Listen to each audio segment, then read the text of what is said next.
Raising day सप्ताहानिमित्त कार्यक्रमात यजुर्वेद महाजन यांचा युवा वर्गाशी संवाद. इर्शादबाई जहागीरदार यांनी स्वखर्चाने शीतलामाता मंदिर येथे मोफत बोरवेलसह दिली पाण्याची टाकी. महापुरुषांच्या शब्दांनी हृदय शुद्धीकरणासह जीवन महान होते. संत कमलमुनी कमलेश. महिलांना 50% आरक्षण द्या, भारत माता पुत्र पक्षाची पत्र परिषदेत मागणी. पोलीस रेझिंग डे निमित्त महाविद्यालयीन युवक युवतींसाठी प्रेरणादायक मार्गदर्शन स्पर्धा परीक्षा व करिअर गायडन्स क्षेत्रातील तज्ज्ञ अनुभवी असे मार्गदर्शक वक्ता यजुर्वेद महाजन दीपस्तंभ फाउंडेशन जळगाव यांचे मार्गदर्शन धुळे पोलीस दलातर्फे आयोजित करण्यात आलं होतं. धुळे पोलीस दलातर्फे शहरातील विविध परिसरातील महाविद्यालयीन युवक युवतींना मार्गदर्शन व्हावं म्हणून मार्गदर्शक यजुर्वेद महाजन दीपस्तंभ फाउंडेशन जळगाव यांच्याशी चर्चा आयोजित करण्यात आली होती. महाजन यांनी आपल्या बोधकथा व मराठी, हिंदी, इंग्रजी, अहिराणी अशा भाषांचा सुरख वापर करून युवकांना जीवनात कष्टाचं महत्त्व समजून दिलं. त्याप्रमाणे मोबाईल, सोशल मीडिया यापासून अंतर राहिलं पाहिजे. फक्त अभ्यासाच्या उपयोगाकरताच त्याचा वापर केला पाहिजे याबाबत समजावून सांगितलं. त्याचप्रमाणे जीवनात स्पर्धेचं महत्त्व, दिव्यांग व्यक्तीबाबत संवेदना बाळगणे, जीवनात कष्ट करणाऱ्या, मेहनत करणाऱ्या व्यक्तीला कोणीही अडवू शकत नाही, कुठलीही परिस्थिती त्याला थांबवू शकत नाही याबाबतची उदाहरणे दिली. नंदुरबारचे माजी जिल्हाधिकारी व धुळे जिल्ह्याचे सुपुत्र डॉक्टर राजेंद्र बरुड यांचं उदाहरण युवकांना दिलं. त्याचप्रमाणे जळगाव येथे दीपस्तंभ अकॅडमी व मनोबल संस्था यात राहून स्पर्धा परीक्षांची तयारी करणाऱ्या अनेक युवक युवती, दिव्यांग यांचं उदाहरण दिलं. कार्यक्रमासाठी शहरातील जवळपास 22 कॉलेजचे 750 विद्यार्थी व प्राध्यापक मंडळी उपस्थित होती. या प्रकारचा कार्यक्रम आयोजित करण्याबाबत धुळे जिल्ह्याचे पोलीस अधीक्षक श्रीकांत देवरे यांनी मार्गदर्शन केलं होतं. यावेळी यांनी देखील युवकांना मार्गदर्शन करताना स्वतःच्या जीवनातील अनुभव कथन करत युवकांना प्रेरणा दिली. तसेच यजुर्वेद महाजन या प्रभावी मार्गदर्शकांना वक्ते म्हणून बोलविण्याबाबत अप्पर पोलीस अधीक्षक किशोर काळे यांची संकल्पना होती. त्यांनी देखील प्रास्ताविक करताना युवकांना मार्गदर्शन केलं. एसपी माननीय धिवरे साहेब, माननीय काळे साहेब ॲडिशनल यांनी आणि सचिनजी हिरे शिरपूरचे यांनी धुळे आणि शिरपूर या ठिकाणी माझे तरुणांसाठी व्याख्यानं ठेवली होती. अतिशय अप्रतिम आयोजन केलं. शिरपूरच्या कार्यक्रमाला तर खूप मोठ्या संख्येने मुलं मुली होते. धुळ्याला जवळपास 1000 मुलं मुली होते. तरुणाईला नवीन दिशा मिळावी, उत्तम दृष्ट्या ते संस्कारी व्हावे, पुढे जावे, याच्यासाठी पोलीस दलाने असा पुढाकार घेणं मला फार आशादायी आणि आनंददायी वाटलं. अशा पद्धतीने कार्यक्रम झाल्याने मी बघितलं की तरुण प्रचंड उत्साहात होते आणि या सगळ्या पोलीस दलाच्या कार्यक्रमाला आर.सी. पटेल संस्थेने खूप चांगलं सहकार्य केलं. त्यामुळे आजचा कार्यक्रम माझ्याही कायम माझ्या लक्षात राहील. आज विशेष म्हणजे वेगवेगळ्या प्रकारच्या स्तरातल्या तरुणांशी 2000 तरुणांशी मी बोललो आणि एक चांगला माणूस घडण्यासंदर्भातलं जे काही त्यांच्याबरोबर मला मनोबलमध्ये आम्ही जे काम करतो दिव्यांग अनाथ मुलांबरोबर त्या आधारे सांगण्याचा प्रयत्न केला. त्यामुळे मला खात्री आहे आज काही शेकडो मुलांच्या तरी आयुष्यामध्ये परिवर्तनाला सुरुवात होईल. मी महाराष्ट्र बातम्यांसाठी सचिन बागुल, धुळे. राष्ट्रवादी काँग्रेसचे नेते अजित पवार यांच्या सामाजिक बांधिलकीच्या प्रेरणेतून राष्ट्रवादी काँग्रेस पक्षाचे प्रदेश सरचिटणीस इर्शादबाई जहागीरदार यांनी स्वखर्चाने धुळे शहरातील शीतलामाता मंदिर सेवेकरी अनिल भाऊ सूर्यवंशी यांच्या मागणीनुसार शीतलमाता मंदिर परिसरात पाण्याची टाकी व बोअरवेल सुविधा मोफत उपलब्ध करून दिली. या बोअरवेलचे उद्घाटन राष्ट्रवादी काँग्रेसच्या अजित पवार गटाचे धुळे शहर जिल्हाध्यक्ष कैलास चौधरी यांच्या हस्ते करण्यात आलं. यावेळी राष्ट्रवादी काँग्रेस पक्षाचे प्रदेश सरचिटणीस इर्शाद जहागीरदार, कैलास चौधरी व पक्षातील प्रमुख पदाधिकारी, कार्यकर्ते, ज्येष्ठ नागरिक उपस्थित होते. इर्शाद जहागीरदार यांनी आतापर्यंत धुळे शहरातील विविध भागांमध्ये नागरिकांची मागणी व गरज लक्षात घेऊन शेकडो बोअरवेल स्वखर्चाने करून दिल्या आहेत. त्यामुळे त्यांना नागरिकांचे व विशेषतः मायमाऊल्यांचे आशीर्वाद लाभत आहेत. शहरात 8 दिवस नळांना पाणी येत नसताना इर्शाद जहागीरदार यांनी बोअरवेलच्या माध्यमातून समाजसेवा करीत जनतेला मोठा दिलासा देण्याचं कार्य केले असून हे कार्य सातत्याने सुरूच आहे. बोला शीतला माता की जय. चला मला केशवर महादेव की जय. बोला कुठला आले हे बोला. चला या पुढे तिकडे देखा ना व्यवस्थित. अरे बघा पहिल्या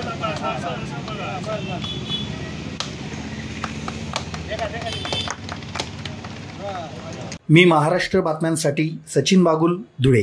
महापुरुषांच्या शब्दांनी हृदय शुद्धीकरणासह जीवन महान होते, असे प्रतिपादन संत कमलमुनी कमलेश यांनी धुळे तालुक्यातील सोनगीर येथे केले. धुळे तालुक्यातील सोनगीर येथे संत कमलमुनी कमलेश यांच्या प्रमुख उपस्थितीत श्री जैन दिवाकर गुरु कमल विहार धामचे 4 जानेवारीला उद्घाटन करण्यात आले. त्यावेळी ते बोलत होते. संत कमलमुनी कमलेश यांनी श्री जैन दिवाकर गुरु कमल विहार धामच्या उद्घाटन सोहळ्याला संबोधित करताना सांगितलं की सरकार आणि विज्ञान संपूर्ण जगाची संपत्ती दान करूनही जगाचा एक भाग सद्गुरू निर्माण करू शकत नाहीत.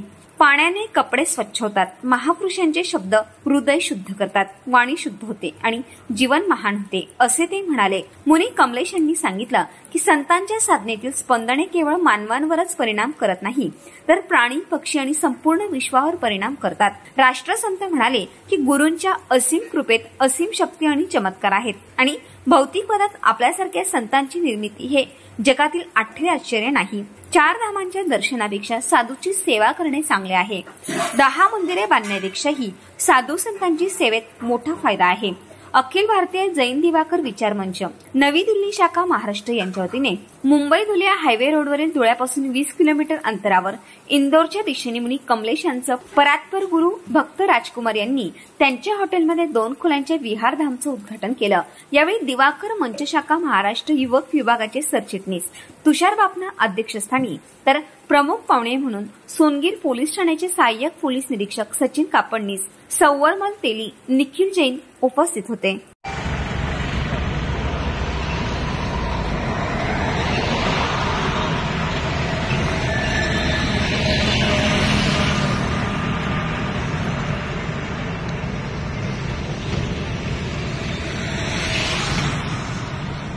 मी महाराष्ट्र बातम्यांसाठी सचिन बागुल, धुळे. 2024 सार्वत्रिक निवडणुकीत महिला आबादीनुसार राज्यसत्तेची हिस्सेदारी मिळावी अशी मागणी भारत माता पुत्र पक्षाचे अध्यक्ष अर्जुन तानाजी बोरसे यांनी पत्रकार परिषदेत केली. साक्री रोडवरील धुळे जिल्हा मराठी पत्रकार संघाच्या सभागृहात घेतलेल्या पत्रकार परिषदेत भारत माता पुत्र पक्षाचे संस्थापक अध्यक्ष अर्जुन तानाजी बोरसे म्हणाले की मी पेशाने शिक्षक होतो. निवृत्तीनंतर समाजासाठी काही करावे यासाठी 1996 ला पक्षाची स्थापना केली.